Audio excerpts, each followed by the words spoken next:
Hello, Digi artists out there. I'm Melanie from U Designs, where I bring you tutorials that give you faster and more effective workflows in creating your designs.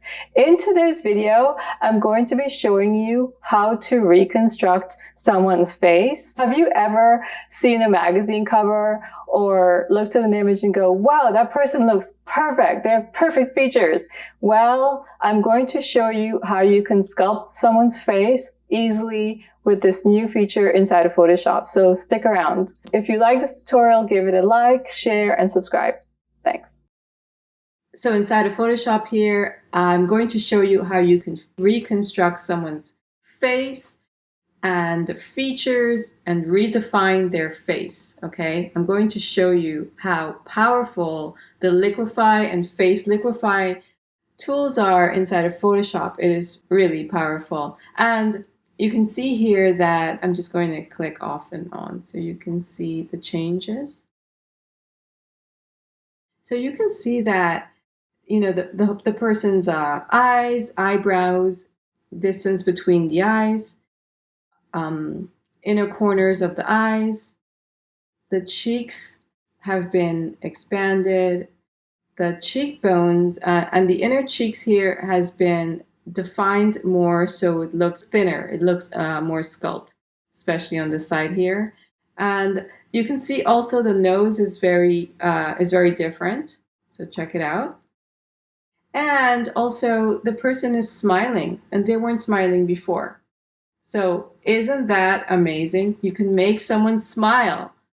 So I also want you to notice that the hair, okay? So not only does this work on the face, but it also works on hair, and check it out, also the body. So all of these techniques I'm going to show you, you can use with the body as well. I'm going to show you these powerful techniques. So let's get into it. Couldn't do this to anyone else, so yours truly. Okay, so let's jump into it. I'm going to duplicate my background, and I am working in 2019, and then I go to filter and I'll choose Liquify.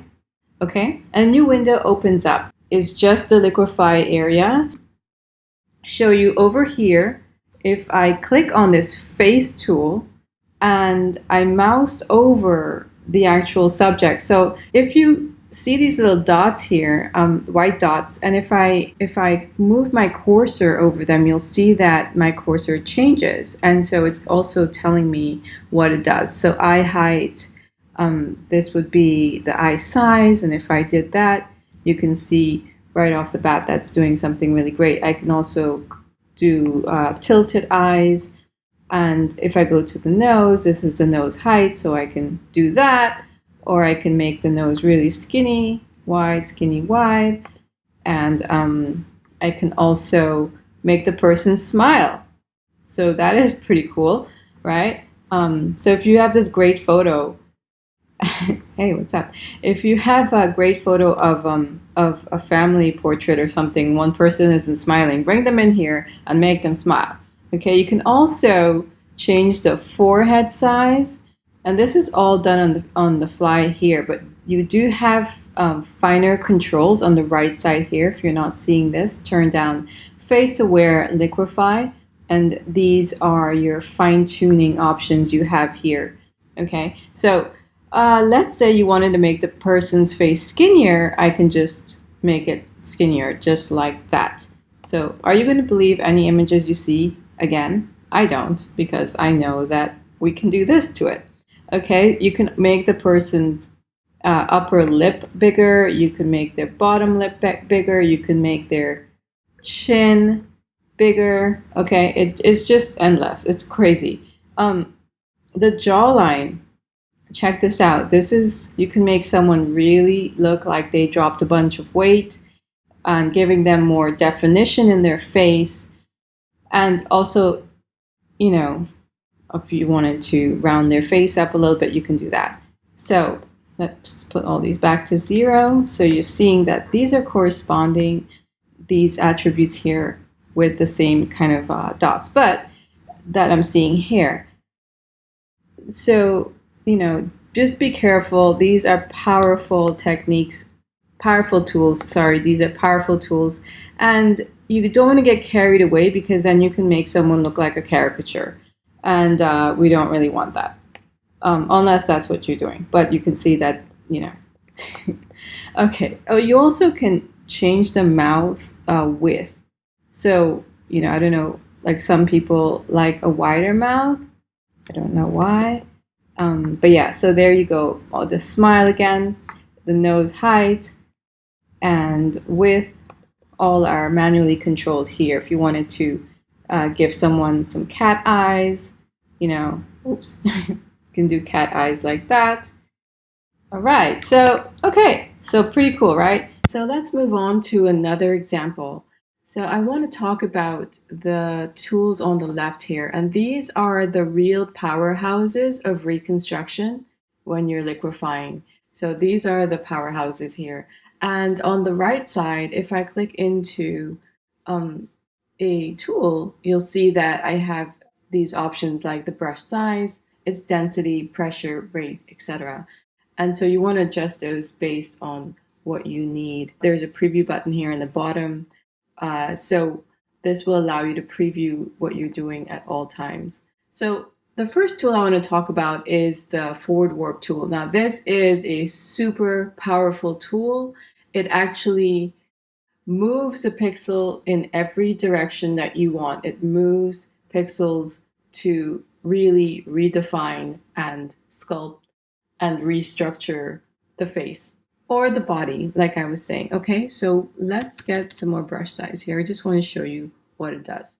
So let's say, you know, I wanted to just move these eyes up, or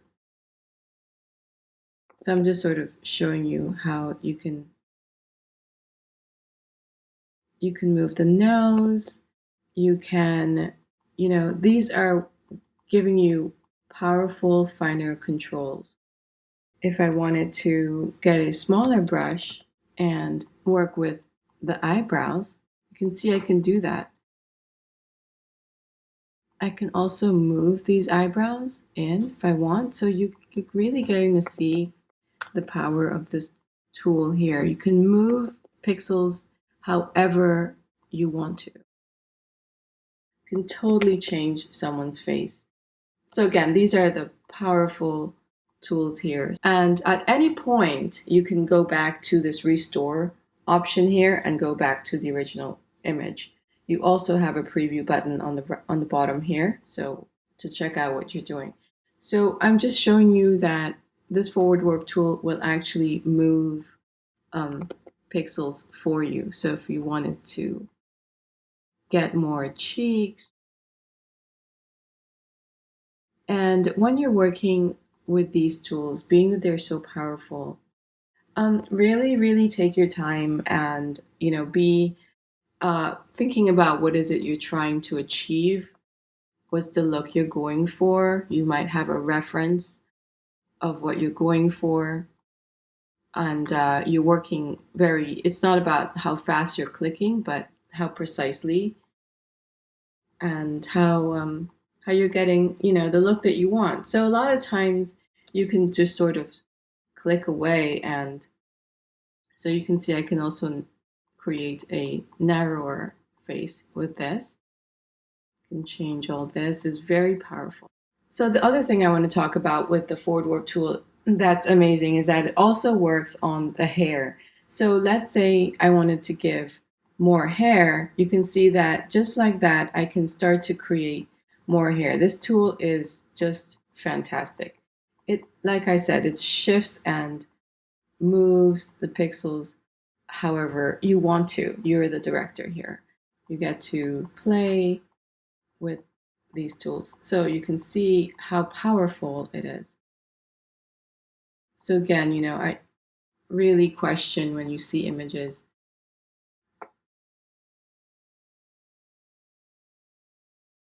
You know, like you look at that, you can move anything. So just like that, I have more hair.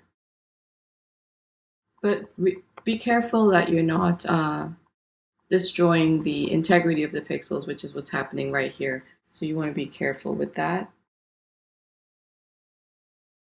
I can even modify how this flower looks, you know? It just is so unbelievable. So really, you know, don't believe images. Okay, so the next tool I want to talk about is the freeze tool, and the freeze tool, or the freeze tool over here, F is a shortcut, will actually freeze certain parts of the images that you're working on so that they don't get affected. So let's go ahead and say I don't want to affect the eye, but I want to affect the eyebrows. So you can see that when I do so, Photoshop like kind of limits the pixels here, and I can fine tune exactly what I want to. So it's pretty cool that I can do that. And then when you're finished, and notice, you know, you're going slowly with these tools. They're very powerful. When you're finished, you can go to the thaw mask tool, and then you can just sort of take that out, and then it won't, you see that it didn't affect that part. So that is really cool. If I preview, and on preview, you'll see the eye stayed totally in check. Okay, the next tool I want to talk about, so let's restore that, is the pucker tool. The pucker tool, what it does, it kind of sucks pixels in. It's for slimming things. So it sort of puckers. That's what it does, puckers. So let's say we want to make the snow smaller and pull the pixels in, go like that. And I'm exaggerating it just so you can see there. So pucker tool for anything that needs the pixels to be pulled in, to be finer, to be thinner. Okay, so let's restore that. And you can also use this for, let's check it out. Let's say, you know, you want to work on smaller things. Look at this. It really puckers things in. And you can use these also in tandem and to sort of, you know, move things around here. Look at that. You can really have the power to redefine and restructure someone's entire face, everything about it, and it works on the body as well. So, you know, it really is amazing. This tool is also great for, you know, slimming down the face. So let's say I wanted the face to be a little bit slimmer, and I would use the freeze tool here. So that was a little too much. Let's undo that. Restore. So I'm restoring it, but just to show you that it really does pucker things in. If I wanted to, see, you'll see what it does. So there, okay. Okay, moving on is the bloat tool. The bloat tool does the opposite of the pucker tool, so it bloats things up. And the way it just expands pixels, and you have to be a little careful with this because you can lose the integrity of the pixels. If you have a high rate or a high density, you want to make sure that you're playing with low numbers first to just get the hang of it. So let's say, you know, we want basically anything you want to be bigger, you would use a bloat tool for. So let's zoom in here to the lips. And let's say I want to have bigger lips.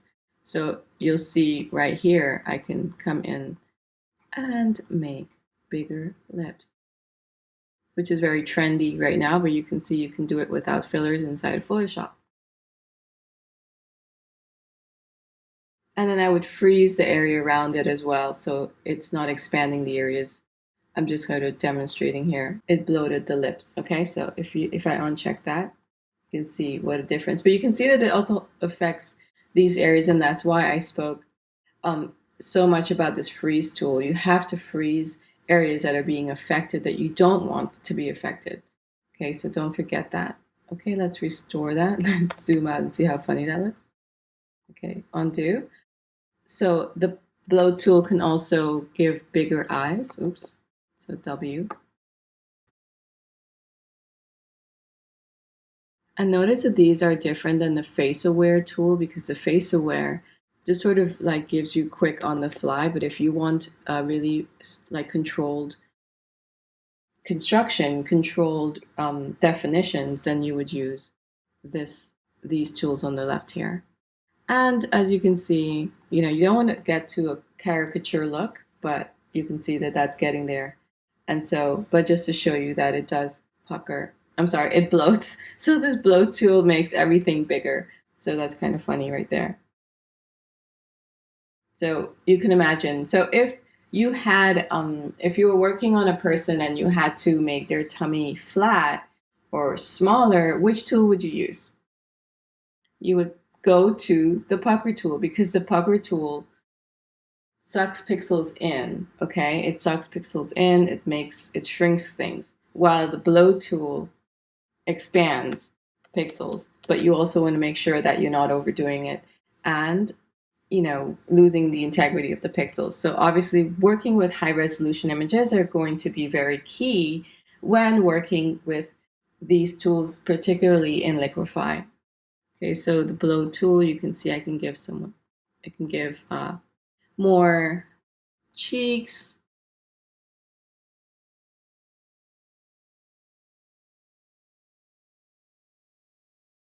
Again, I would use the freeze tool before I did this. Okay, and just maybe I would just give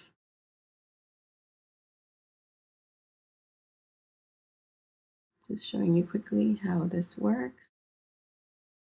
Maybe make this eye just a little bigger. And let's preview that. These pixels may be a little bit, I lost the integrity there, so be careful. I'm doing that on purpose so you actually see. You don't want to click like 100 clicks and then come back and go, oh, it looks terrible. I lost my pixels look terrible. So that's kind of one of the pitfalls. So insider secret there. One of the pitfalls that happens is that people click away and then they come back, they zoom out, and then the image doesn't look, the pixels get deteriorated, and you don't want that to happen because you'll have to start all over again. And who wants to do that? That is not fun. Okay, so those are the tools, and know that this forward warp tool is just amazing. You can do anything with it. Preview, make sure the preview is on. Okay, so the next option I want to talk about in the Liquify window here is the Reconstruct option. So basically, if I click on this, I get this slider option, which basically is going to allow me to control the effect. So let's say I did all these actions, and then I'm like, oh gosh, that's too much. So I actually have this slider here. It controls the amount of effects, right? So at 100, you can see full-on effects of Liquify, and at 0 back to the original image. So you want to use this because, sometimes we can overdo it. So hope that is informative to you. And also, one other quick little tip is if you use the face Liquify options, the Face-Aware here, this option becomes disabled. So let me show you. And also Face-Aware, be careful if your subject is angled more than 45 degrees in any direction, it is going to be a little more challenging to work on that. So let me show you this. So I'm just kind of doing some basic things here. Let's give it a little smile. Looks funny. Okay, so that's Face-Aware. Now look, if I go to Reconstruct, does not work. Okay, so one little thing there. So when you're using the Face-Aware, be careful that you don't have those options. So what I would do is make sure you're actually really previewing those options for Face-Aware. Okay, just a little tidbit there. Okay, if you guys enjoyed this tutorial and got to see the power of Face-Aware and Liquify inside of Photoshop to reconstruct and sculpt any face or body with this amazing tool set inside of Photoshop. It's amazing. And have fun doing it. You can sculpt and use Liquify, using the Liquify tool to do so.